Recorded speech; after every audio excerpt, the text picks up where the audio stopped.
Hey, what's going on, everybody? This is Christian Duke from StrengthAddicts.com. We're here at Michigan Barbell with Ken Richardson and Amy Kozle. Amy's actually 5 weeks out from the Arnold Classic, and we're going to jump into this interview. Why don't you guys tell me where you're at and what this place means to you? I'm at Michigan Barbell, and actually this is home away from home. This is my second home. I live here, and I work here, and I train here. Nice. Yeah, I actually work here also and train here, and this is where we get ready for all our big contests in powerlifting and bodybuilding and physique, and we have quite a few competitors, so it's a nice atmosphere. Cool. So we were talking about you, Amy. You're actually getting ready for the Arnold Amateur. Yes. You're about 5 weeks out, and you know I've known you for a little bit, but I wasn't aware how your training and your nutrition changed from off season to contest.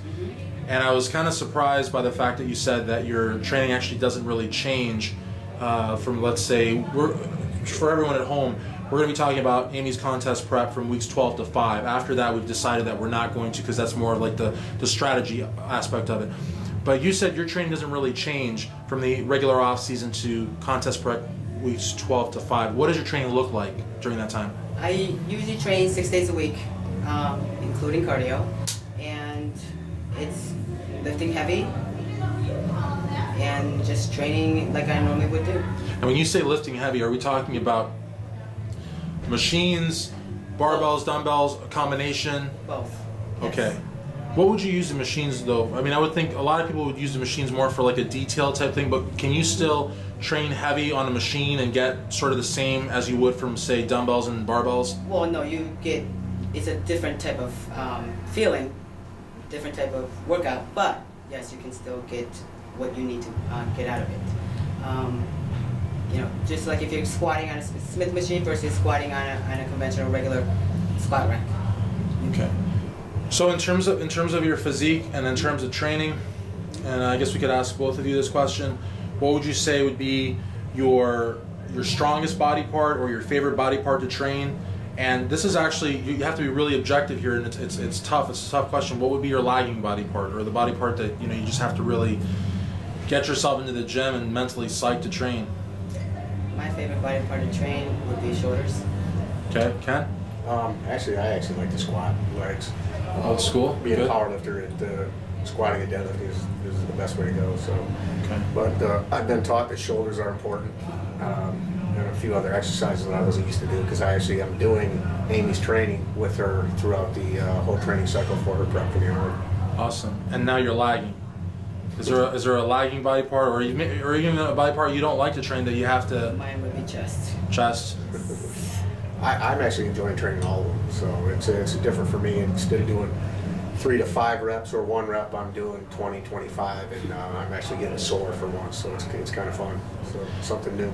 Cool. Now with you, Amy, we were talking about the one thing that does change with your nutrition is that during the off season, I think you said you ate 7 meals a day, spaced 2.5 hours to 3 hours each. And most people for their contest prep change their diet, but they don't change a number. You actually change the number of meals, right? Yes, I do. So you're actually eating what you said, 5 meals a day? 5 meals a day, and it's also smaller portions. Smaller portions. And you're still able to, like I said, weeks 12 to 5, still train at the same intensity as during the off season? Yes, I do. Okay, cool.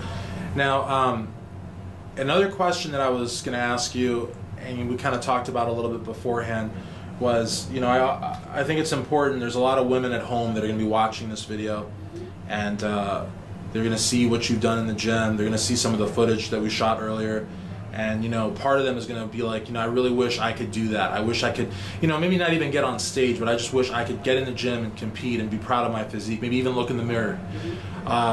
But a lot of women, unfortunately, don't come to the gym because, they're scared. Some of their husbands or boyfriends are not very supportive.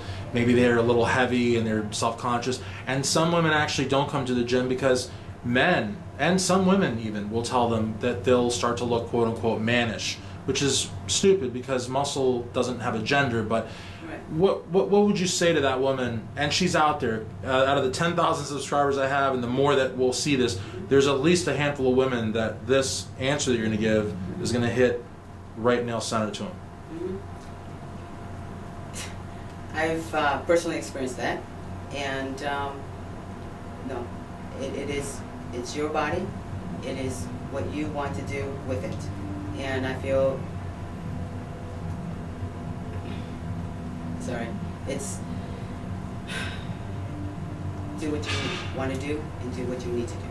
Right, and I think it hits home too. And it was hard for you to answer that because like you've actually been a victim of that yourself. Yes. You know what I mean? So it's I think it's very empowering for you to even talk about it and talk about it on video. And now you said that you've got a home, you've got kids. Yes. You have a lot of responsibilities. Yes. And even from the outset of this video, you work here, you work out here. I mean, this place is like home to you. Yes.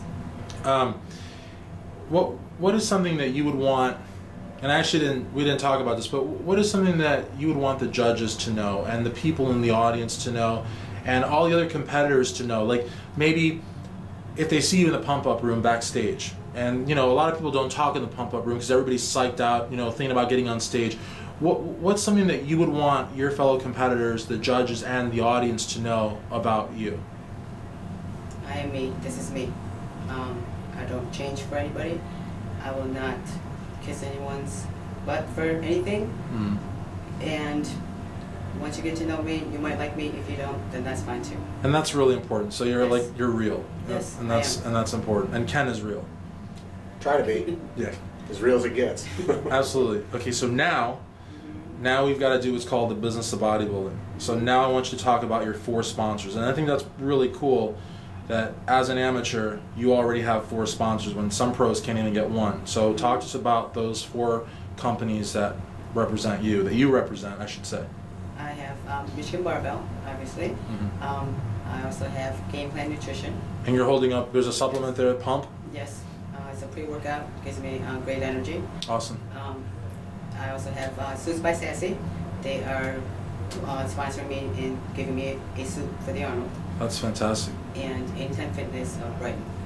Awesome. So, And you said Suits by Sassy is giving you a suit? yes. That's awesome because that's actually one of the biggest expenses for a competitor. I mean, some of those suits go into like the thousands of dollars. So that's the rhinestones and the gemstones and all this stuff. So that's really cool. But you said that you're gonna keep that under wraps, right? It's a surprise. Yes. Okay. All right. Well, that was a great great interview. I mean, I really think you're gonna do well. I think it's important for competitors to see that you can be real and do. See, what I like about the fact that you're real is that you're going to be doing this today and next week and next year and a holiday. This is you, and that's really cool. So I want to wish you the best of luck. Thank you, Amy, and thank you, Ken. This is Christian Duke for StrengthAddicts.com.